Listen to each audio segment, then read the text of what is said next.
That's why we write the song and you can take it as a letter, dear people. I know life is unfair, dear people. I know the future unclear, dear people.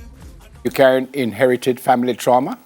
Well, join us this morning to discuss the topic. Beyond the pain, inheriting family trauma, our counseling psychologist from the Family Life Ministries, our good friend Andre Allen Casey, and lecturer at Carmack at the University of the West Indies, Stefan Campbell. Morning to you both and welcome to Smile Jamaica.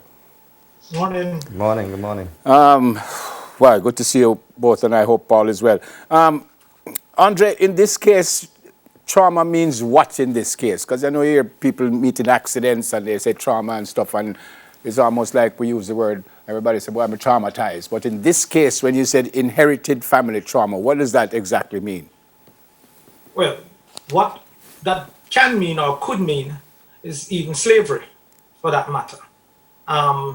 You know, how your ancestors were treated, and by extension, what it looks like in your own image today as a person, from the standpoint of having what is called image crisis or an identity crisis, so to speak, in the way how we view ourselves in comparison to other people, because all of that came from how it was sensationalized by our parents or people in relation to the traumatic event and how we feel victimized by it, and that victimization continues in the way we not only look upon ourselves but also how we treat our children. So that is how it continues to propagate itself from generation to generation. But by extension, is just what happened in the past. And this would be something conscious? I mean, we would have known about this, or maybe we don't know about it and we don't understand why we are traumatized? So yes, definitely. There's a new term and a new word, epigenetics, I think is the word, that has to even talk about the science of being a part of our DNA. But outside of that big term is just the whole idea of why we continue to do certain things, and not only why we continue to do certain things, but also as far as our family is concerned, what is it that they put up with or didn't deal with properly, and just feel like their approach to dealing with it had more to do with the fact that intervention did not take place as a result of the trauma. Yeah, Stefan, if any of that is so, and I love Andre, and I think he knows what he's talking about. How can someone know if the trauma that they're experiencing is inherited? Well, first and foremost, I think it's as men, I think it's a bit harder for us to even start the process of going back to see where it starts from, because we've been raised to not be in tuned or connected to our emotional selves, right? And so I think the first step, which is actually what I had to do for my PhD, it was to seek external help. You're not there's this concept that you're too manly to seek help or to seek any kind of mental health assistance or therapy and all of those things. So I think it's really about understanding that you do not have the tools to discover or unearth all of the previous traumas that you've been going through. And when you do, that's when you realize, it's like this light bulb or eureka moment. That's when you realize, oh, this is connected to my father. This is connected to the relationship I had with my father. This feeling of disappointment, this feeling of anxiety, this feeling of not being good enough, that oftentimes we become the embodiment of and continue this to further generations. Yeah. Your doctorate is in what? Social policy. Okay. But I am looking at the connection or the high number of suicides among Caribbean men, which oftentimes is as a result of traumas that we have not dealt with. Andre, you have any specific things in this that you could? I was reading in preparing for this. Someone says, I worked with a woman who became consumed with anxiety as soon as she became a mother. She didn't have anxiety before, but as a new mother, she did. When she was asked some questions, she told the person that she carried a terrible fear of harming her baby. And then she found out that her grandmother lost a child in a fire. And apparently that was there with her too. So that's something real, right? Yeah, I mean, like I said, you know, transgenerational trauma is an actual phenomenon, literally. But again, let's say we go back to when I mentioned if there's not any intervention dealing with the trauma, then it is chances are we sensationalize it in our own fears. Yeah. What we say to our children, and so sometimes inadvertently we don't even recognize what is it that we are passing on because of how we are relating to it. Let me give you another example though. Where do we get how we discipline our children? You know, kill it with lick. And that's why I go back to the whole slavery thing,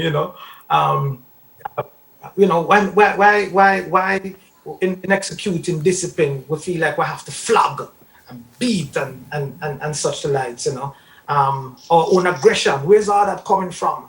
And so this is ways in which we can identify this transgenerational trauma in just the way, even as Black people, we continue to either look upon ourselves and the way we continue to treat each other and by we treat our children. Yeah. Stefan, how do we break the cycle? And in a sense, how do I inherit my mother's or my father's trauma? And double-barrel question. And then how do we break the cycle? I think breaking the cycle comes, part of it is the societal support. So there's a policy level, there's a societal support, creating safe spaces for people to say that I feel anxious, I feel stressed. I remember one time as a child, I told my father I was stressed, and he pulled the car over and explained all of the reasons that I could not be stressed. I'm not paying any bills, I'm not paying any mortgage and all of those things. So there are very few spaces, and in the Caribbean, we are getting there, but we don't really look, there's still this condescension or fear that if you have a mental illness, that means you're mad or you're crazy. And those kind of things prevent someone from even wanting to say that they've coped with trauma or they are experiencing fears, doubts, and all of those things. So I think creating safe spaces is an extremely important thing. Breaking this cycle, part of it is explaining to the individual or understanding yourself that there is life after it. And I think that's another fear. We become so comfortable in our fears and in our doubts that we are afraid, or we can't even consider that there is a life after where you can essentially purge yourself and overcome these things. So even as Andre was talking about, post-traumatic slavery disorder and all of those things, that's a very real thing, especially among people of African descent. But if we don't understand that there is a reality after this, and the information, the knowledge, the support, is going to be very hard to break that cycle, but it is possible. Yep. Andre, finally, can I tell that it's coming from my parents, this trauma? Can I tell? Yeah, I mean, sometimes, let me give you like a quick example. This mother, this daughter is, she's cooking fish. Her mother cooking fish, the mother said to the daughter says to the mother, why when you cook the fish, you cut off the head and the tail? And she said, because my mother did it. And she went to her grandmother, and grandmother said, because my mother did it. And she went to her great-grandmother, and great-grandma says, well, because the fish was too big for the pot. My argument is a lot of times we find ourselves to be followers and don't even understand why and also where it came from. So that is one way. We need to just find out, why am I doing this thing here? We need to go back to establishing pride in ourselves, having long-term goals, literally, that our children and grandchildren are proud of and continue. And we need to have what I want to use this word, a price of admission. That price of admission never says, what do I have value about me, rather than what people, what value people put on me. And once you start to have that kind of pride in yourself, then and start to educate your children about having that same kind of pride, then we hope that that transgenerational curse of trauma will cease and desist. Oh boy, such an interesting interview. I wish I could go on, but I have to go. Good to see you, Andre, and great to meet you, Stefan, and good luck with the PhD, Stefan. All right? Thank you very much. Yeah, man. Andre Allen Casey, counseling psychologist from the Family Life Ministries, and lecturer at Carmack at the University of the West Indies, Stefan Campbell. Up next, 10 minutes to your health, women's health during COVID-19. Why it's dangerous to ignore the symptoms. Dela will have that. Stay with us, please. Soon come.